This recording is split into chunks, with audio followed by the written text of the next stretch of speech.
Hey everybody, Paul Foster, and here's our Monday night podcast video blog about the projects we're working on and everything we're doing over here at Secondhand Productions. And so I'm tired, I'm exhausted. Y'all bear with me. And it's been a long few weeks working on in plain sight. There's a lot going on behind the scenes, as with any indie film, and it's just it can be a little exhausting, it can be a little overwhelming at times, and you're always going to be a little racked and nerved, because you'll get a vision in your head. Oh, I'm gonna, I have this idea, and then you write it down, and then you go through that process of the writing process, and then you get to the point where you're ready to do something with it, and there are so many little nuances and moving parts. And it seems like when you start out in any film, you'll do everything. Every single thing you do is like you're responsible for every little piece. Like when I shot on one, I wrote it, directed. I was a cinematographer. I was the editor. I was a visual effects artist. I was a location scout. I mean, you could have gone down. I mean, you probably didn't even need a. I say this, but it's not true, because there's a lot of people, even with me doing all that, there's a lot of people that help me with that film. So, but one of the byproducts of doing a film like that, which a lot of indie filmmakers do, is like their first project, it's kind of like they don't have any kind of reputation. They don't really have a lot of resources to pull from. And so they end up doing a lot of the tasks themselves, or they rely on some family members that have some skill in the areas that they need some help with. So whether you've got a sister or brother that's good on visual effects makeup, or you got an uncle that's good with the camera, I mean, these are all resources that you pull from. I really didn't have those things. So the nice part is when I got to bedtime, I was able to bring in a few extra pieces because I had met some people along the way. And then when you get to London and you bring in even more. I think we had 50 people work on London, which was cool. But now we're sitting here on in plain sight. And just go to another level, because we're building a set, which I have a set built. We have a young studio. It's only had 2 sets. This will be the second set that's built in it. We're still working on the studio while we're building this thing, and it's just a lot of work. It's a lot of work, but hopefully, cross my fingers. Hopefully, when we get closer, when we get to the filming, that everything's going to kind of like come together, because of the amount of work that not only myself, but Ty Jackson, our cinematographer, Christian Allen, he's kind of like he's a good friend of mine, and he's kind of a catch-all. He does a little bit of everything, but he's a hell of a drone pilot, and he does a lot of drone work. But I mean, drop of the hat, he'll come over and he'll work on that set. He'll help me with the set. He'll help me with the studio. And so you're not going to get through a production, like even a 10-minute short film, when you're trying to do something a little bit bigger each time. You're not going to get through it by yourself. You're going to have to call on some people to help you out.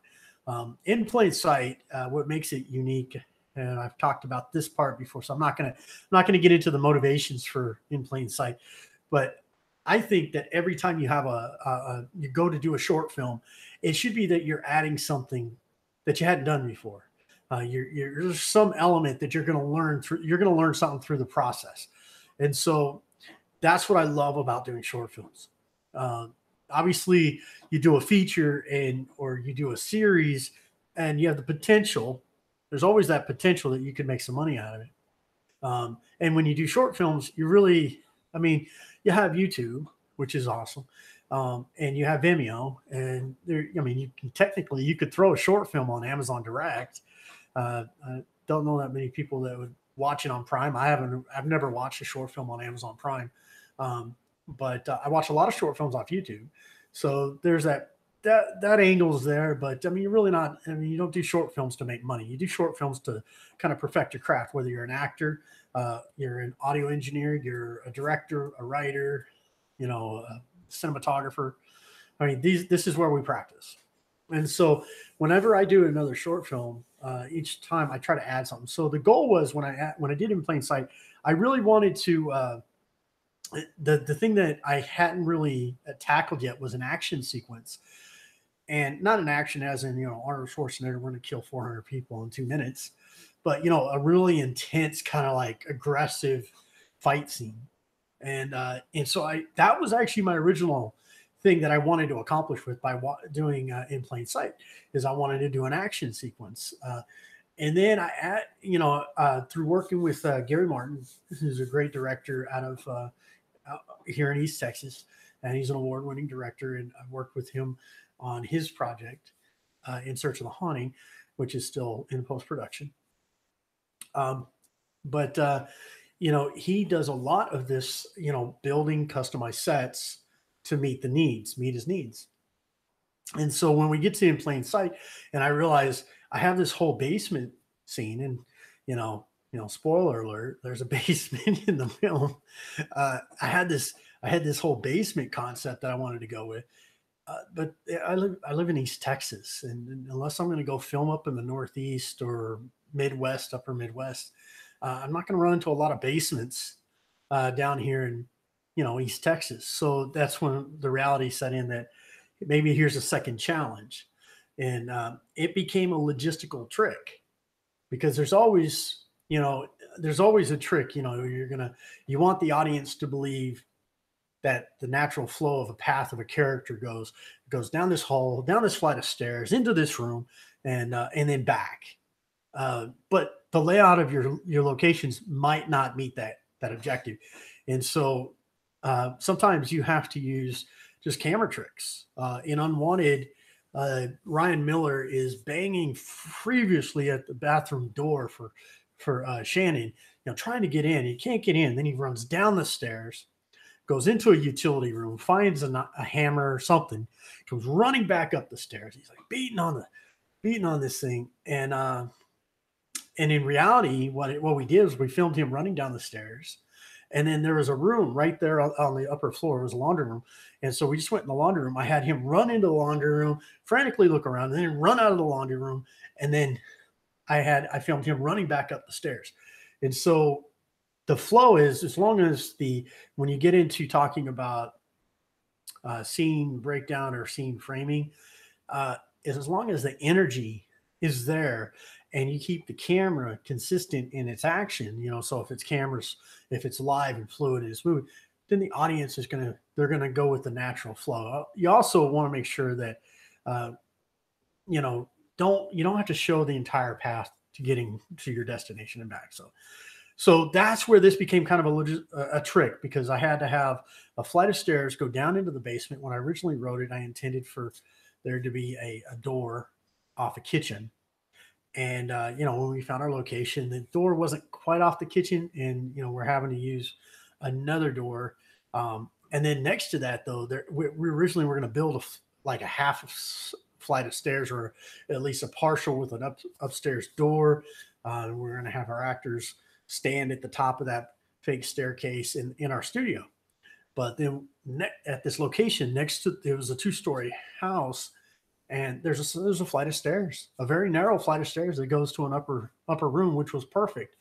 So then you got to make sure that you're thinking that through, and you're going through and kind of planning your shots out accordingly, so that you can get all the necessary shots to show them descending the stairs, going back up the stairs, entering into the basement. So we actually had to recreate.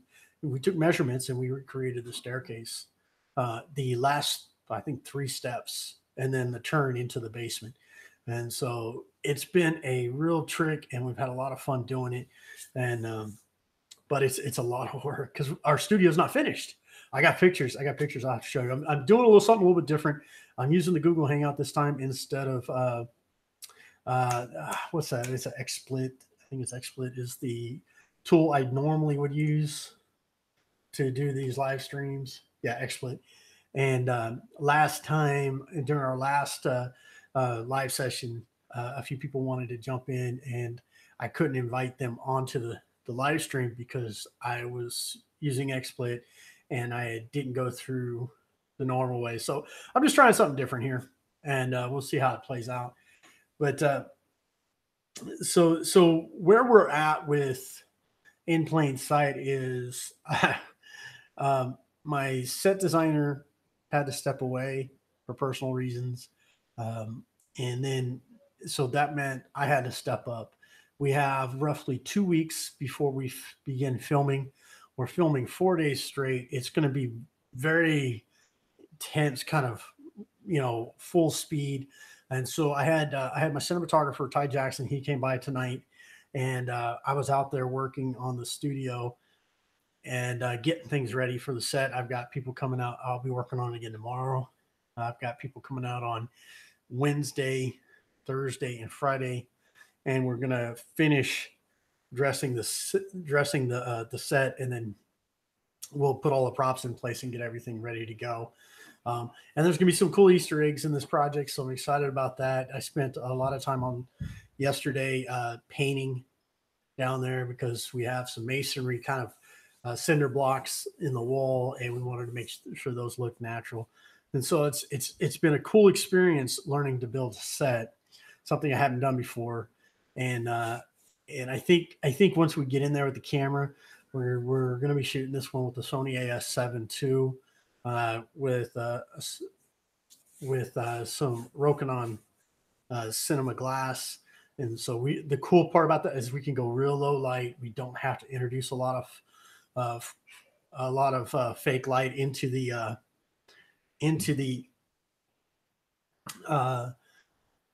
room. But we're gonna bring a fogger in, and then we're gonna make the most of that. So let me real quick. I'm just gonna check something here. I got a message while we were talking. Okay.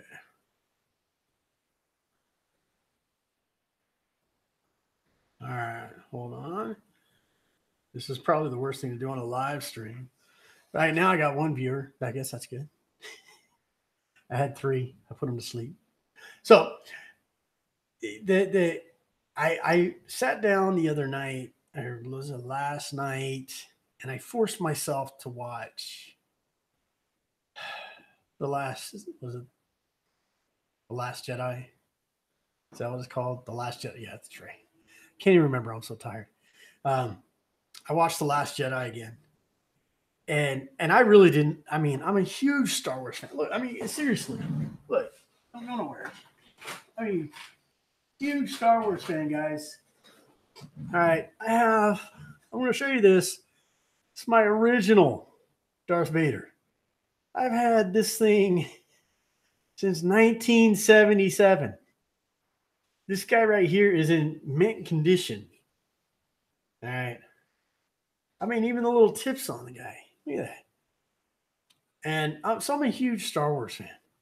And it's nothing more just frustrating than to watch them, what they're doing with this series. I mean, it's not that I have huge expectations.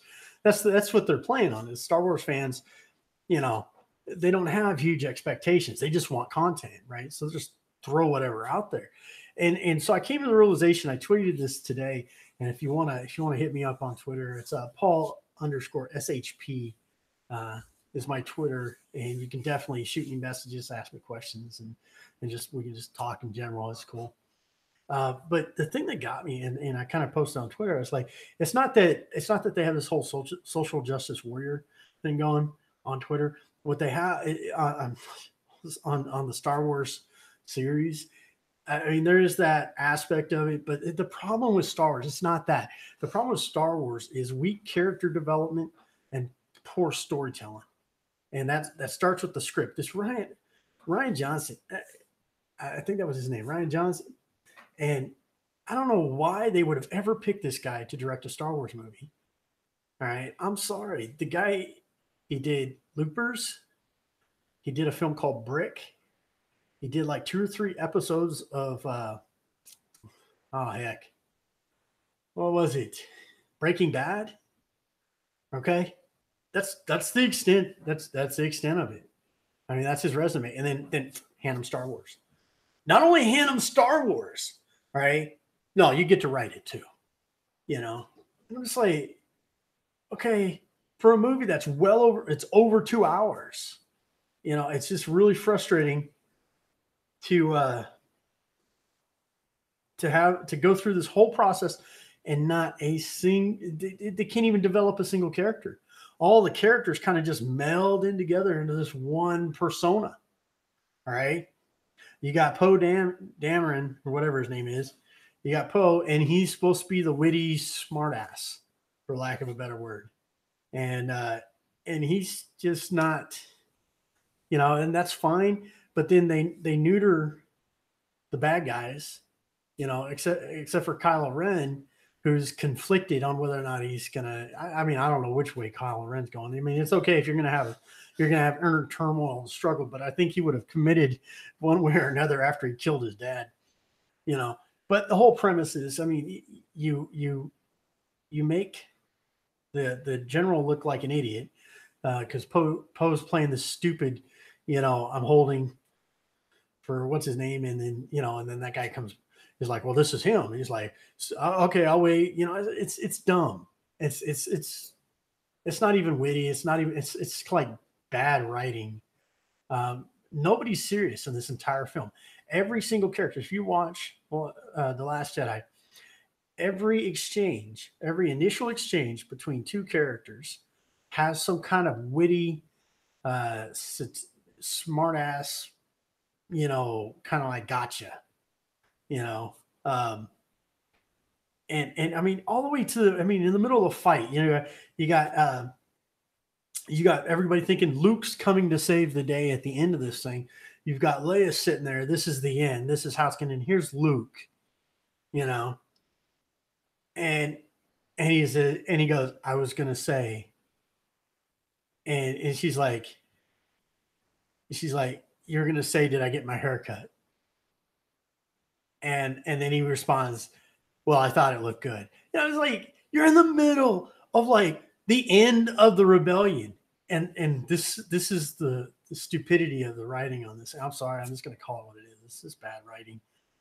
They didn't develop any of these other characters, and you introduced a host of new characters that are underdeveloped. I don't understand, you know, this Admiral Hodo, or General Hodo, or whatever her name is, Admiral Hodo. I don't understand her animosity, just blatant animosity towards Poe, and I guess all men in general. I mean, I dealt with flyboys like you before. I don't get that. There's no backstory to explain it.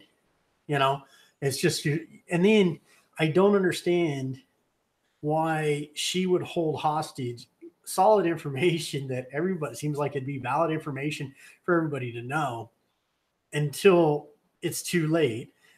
I really didn't like the fact that we were watching the world's slowest turtle race between the rebels remaining ships and this like super massive. Every time a Star Wars movie comes out, they have to up the ante on the ships. If you were to take Darth Vader's battle cruiser and line it up next to this thing, it probably looked like a pimple. I'm serious. It probably looked like a pimple sitting next to this thing. And then she spins that ship around. And I remember the first time I saw her do this, she goes to light speed. And the thing that got me is I'm pretty sure when they're in the scene, she wiped out everything. She wiped out everything. But there's plenty of people still alive. You know, I've heard the arguments about Captain Phasma and Finn, and how that was a very shallow kind of confrontation that they had, and that they really didn't develop any kind of solid story arc for either of those characters between the two films. There's just basically like I don't. He's like flipping through the script, you know. This was it Ryan, whatever his name is, the director. He's like, oh God, all these characters. I don't know what to do. You know, I'm just gonna kill them off. Ray, I mean, you know, Mary Sue. There's not going to be any. You know, you're good at everything, anyways. We're just going to call you Immaculate Conception. You know, your parents never existed. You're, you know, you're Guardians of the Galaxy type conception. You know, some super alien birthed her. You know, and she's flipping through this. He doesn't know what to do with Phasma. He doesn't know what to do with Finn. You know, the characters are real serious when they, in a moment of comedic timing, and then They're not serious. And it all said and done, I just, there are a few parts of that movie just burn in my head. You know, Luke Skywalker drinking alien cow milk. That's gross. I mean, what is the purpose of that scene? When you talk about, you know, the constructing a scene, every scene, there's so much money put into each scene, and so much time spent on each scene. I mean, that it has to serve a purpose. Because if it doesn't serve a purpose, then they've just wasted everybody's time, right? So what was the purpose of, you know, Ray finds Luke? Luke's serious. She hands him the lightsaber. He looks at the lightsaber with his, you know, jacked up hand, and he goes, yeah, fuck it. And he tosses it over his shoulder and walks away. And then she's like bewildered. Now, I could have swore he tossed it off a cliff, but she found it. That's the important thing. You know, the little fish people didn't pick it up and, you know, take it out with the trash or nothing. So she finds it. So, and then she follows him. And I guess the purpose of following him through these next three sequences, where she, you know, it shows him milk the alien cow, and then pole vault. I don't understand the need to pole vault across the ledge, hold on, stand on something that's like this wide, just so he can spear a fish. I guess they're trying to show that, you know, he's kind of lost it a little bit. You know, if you know why, if you have any thoughts as to why they felt the need to put those scenes in the film, please let me know. Because I really don't think they served a purpose to move the story forward. You know, you don't have to show Luke Skywalker as some batty old man. And if you think about it, you go back to Empire Strikes Back, you know, George Lucas, you know, did a good job of allowing the audience to believe, and this is the key element to storytelling. The audience has to see this character through this other character's eyes. Okay. So they have believed initially that Yoda was just this harmless little crazy creature, a little bit cuckoo, right? And they were subtle about it, but you saw it through Luke's perception, and Luke reacted to that. I'm not getting that vibe. And the reason you don't get that vibe with Luke now is, if you think about it, when Luke was in Return of the Jedi, he was probably in his 30s. And then you fast forward, I just don't see somebody just going off the deep end like this. And he was just like, he was lost. So I don't see the purpose of those two scenes. I think if you pulled out the cow milking scene and the fish spear scene, and you go straight to the hut, right? Don't even have him, because you never see the fish again. Don't even have him show. Just go straight to in the hut where he's like, I'm not doing this. I'm not doing this. You got the wrong guy. You know, when she goes, you know, Princess Leia sent me.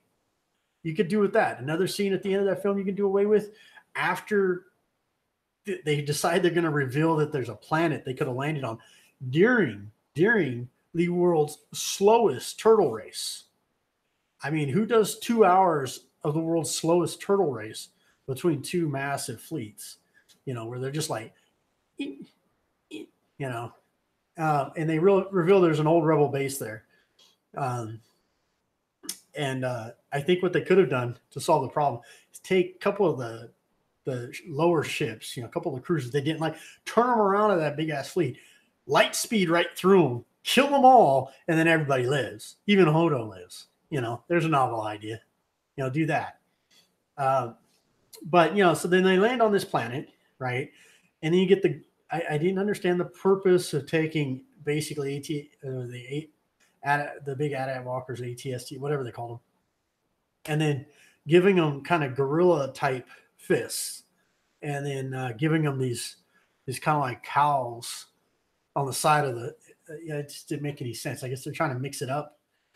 But the scene that is completely irrelevant and just slows the movie down drastically, if you go back and you watch it, they do this very cinematic shot of Princess Leia, kind of like with the coat on, and she's kind of like blocked like from here down, and she's looking, and then she pulls the mic and she says, "They're coming," and then it's like it slowed everything so far down, and then from that, then you start to see some action, and then you see it was Finn and Rose come flying in. I think it was flying in hot, and you know the guys are like, run, run.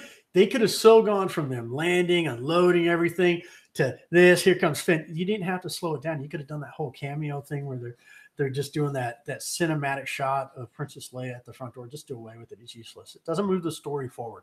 So that kind of going through this long diatribe about Star Wars and how, unfortunately, I'm still not overly thrilled about this movie. I wasn't thrilled. I wasn't like, I think everybody kind of took The Force Awakens and said, okay, they're going to explain all this stuff in the next one. Ain't happening. They said, hey, Rian Johnson, you just run away. You write whatever you want to do. You just screw the last movie. Let's just ditch all this stuff and do your own thing. And I'm going to tell you something. You should go look up Rian Johnson's IMDb and look at what his tendencies are, because it has his you know, tendencies to do these kind of things in his movies. And it's kind of telling, you know, when you think about Star Wars and then look at what his tendencies are. And you can almost like go point for point. He did put it all in Star Wars. So, but I get to that point to talk about a little bit about, you know, framing a shot. Because that's something that I see that in some indie film and in some major productions, studio productions, it's good. And then in some it's bad. And I think the important thing when you're talking about going from scene to scene, you got to think of continuity. You got to think of flow of the audience. Where's the audience's attention going? And then you have to make sure that if you're going to put it in the final product, it has to serve a purpose. That's the biggest lesson I learned with Unwanted is you don't want to stretch out something too long just to make it a feature. Don't do this. Trust me, I did it. So just take it from me. If you want to shoot a feature, write yourself a 100-page script. You know, learn how to write a script, write yourself a 100-page script, go through a few revisions, and then you got a feature. Don't write a 30-page script and then say this is a feature. And then our runtime is roughly 2.5 minutes per page or 3 minutes per page. And that's how we're going to get to that 90-minute or that 88-minute threshold. What you're going to do is you're going to make something that's so slow and so drawn out that you're going to lose a lot of people in the down periods. It's better to keep the audience going. So you want to build them up and then let them calm down. You don't want to keep them up. You don't want to get something going where it's like constantly up here. If you get your audience constantly peaking, then they become desensitized to it. They're not going to stay up there through the whole thing, you know. But you're going to get them up, you know, you give yourself a hook, get them in, get the audience in. You got to ask yourself the question, you know, and Unwanted, what's the hook? You know, I show a girl getting dragged down the hall into a door. The hook is there's something going on in this house. Do you want to know more? To quote, what's this stupid movie? Somebody tell me the movie. Oh, I can't think of it. But that's the hook. Okay. And then the next step is we introduce our first act is you're introducing all your major characters. You're establishing them. You're allowing them to develop trust with the audience. That's important. And when you talk about the construction of a scene, all right, if you're putting your characters into a position that the audience just doesn't, they don't know who this person is. I saw this in the Solo movie. Okay. You have Lando Calrissian. Okay. What was his name? What was the guy? I've got to pull this up, guys. I'm tired of saying what was his name. IMDb is my friend. Donald Glover. Donald Glover, that was it. Donald Glover. The one bright spot in that whole movie was Donald Glover, right? Now I gotta look again. This is terrible. I should have known. All right, here let's see. Solo Star Wars movie. What? Oh, come on. Come on. Characters. Where is he? There it is. There it is. All right. Yeah. Donald Glover played Lando Calrissian. All right. And he was the one bright spot. And then you have this feminist SJW robot that, and then they try to say that Donald Glover was pansexual, which I didn't even know what a pansexual was until they said that. And I'm like, oh, okay, who cares? Right? Is it really relevant? Not really. But they did this. Well, the whole premise, and although my whole point to this about developing your characters, you introduce these two characters, but for some reason you don't. The audience don't. The audience doesn't become emotionally tied to either one of them because they're supporting characters. They're not the leading characters, right? I mean, the robot, and spoiler, if you haven't seen the movie, robot dies. I'm going to put a spoiler alert on this. So when the robot blows up, Donald Glover goes running in. He's just destroyed. Amidst a firefight, he's running in to get his robot. He's devastated. But as an audience member, I'm just like, dude, ditch her. I mean, come on. I mean, it's a robot. Who cares? But the intent is there's supposed to be some kind of an emotional attachment. But see, here's the problem: because the way they created the character, they did not allow the character of the robot. They did not allow the audience to have time to become emotionally invested with that character. So when that character goes away, the audience doesn't care. That's really important. I mean, it's important to allow the audience to get to know your characters, allow them to establish that relationship. Otherwise, I mean, if you don't do that, then they just don't care, and it's like awkward. It's kind of like that date that you went on where she was pissed that you didn't open the door for her when you got to the theater, right? And you're just like, oh, okay. I mean, awkward. It's like that kind of awkward, and then you're like through the whole movie, you're just like, should I've opened the door? Should I?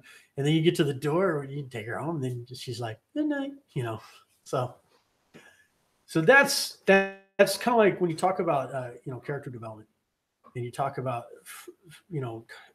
framing a scene. You want to frame the scene in a way to help move the story forward, to help tell the story in an interesting way. Break it down into each scene, and it's like, does the scene move the story forward? Does the scene help the characters move? Give you something, give the audience something new about this character that's either interesting or a challenge that the character is gonna have to overcome at some point. These are all important things. Anytime, I don't care if you're I told somebody once, I challenged them to create a short of just a conversation. And one of the things I've found that was useful for me is, and I don't know, I mean, other people do different things, but I always kind of like give them a goal. Each actor, give them an objective and a goal within the scene. Maybe they're at dinner and the guy's the guy, you're trying to convey a way for him to say that he's not interested, but maybe you can tell him it's like your favorite baseball team is on and you can't see, you're dying to know the score because you got $50 on it. So then you put that in the back of his mind, and the whole time they're having this conversation, it's like, but you don't want to you don't want to hurt her feelings, so you're trying to find out, now you've introduced a challenge that adds more interesting layers to that character. So instead of him just standing there or sitting there and quoting dialogue, he's being a little bit more human in his motions. And then you're framing the entire scene around the idea that his goal is he wants to find out the score of that game. She just wants to know if he loves her, right? So each character has a goal and an objective, and then how you shoot that, you can shoot that 100 different ways. Well, not literally. I guess that's just a way of saying something. But you can shoot that. You can shoot a master. You can shoot sides. You can go straight on. Tight shots. You can do off shoulder shots if they got a secret. You can You can switch point of view. You cross the 180 just when the energy switches in the room, or someone, there's just any number of ways you can attack that problem. But when you talk about framing a scene, you gotta ask yourself those questions. Does the scene serve purpose for the characters? Is it moves the story forward? Is there something significant about the scene that is required to move the story forward? Is there something significant about the scene that moves the characters forward? Is a challenge introduced from the characters, and then give them goals within the scene, and then you frame it accordingly based off of how you want the audience to see that exchange happen, and then find yourself an interesting location and have it happen. So with that, that's the simplest way I can think to frame a scene. That's a very long-winded, kind of, thought.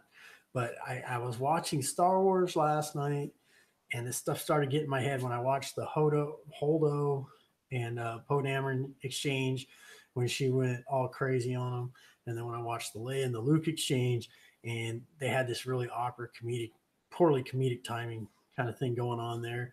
I mean, that's when you can tell the difference between good writing and bad writing. Good writing, when you watch it, I mean, you're completely invested in those characters. Bad writing, when you watch it, you're just like, that's fine. So, we will be, let's see. So this week, to wrap this up, this week we'll be finishing up our set. It's a lot of work to be done. Like I said, I was out there for 3 hours tonight. There's a lot of work to be done. I'm hoping to have, I put the DJI video up for everybody. I've got some footage of the set build, and I'm working on a little behind the scenes thing for you guys. And I hope that's kind of interesting. I've got a challenge coming that was given to me by a friend, and we're talking about doing a challenge thing. So we're looking at that. But yeah, as far as in plain sight, I've got contracts going out to all my cast and crew coming up next few days. We've still got props to find. We're still working on craft services. That's tricky. It's 4 days of filming, so we've budgeted a certain amount of money for each day of filming. On location, both up in Gilmer and down here in Gladewater, where we're filming in the studio while we're working on the set.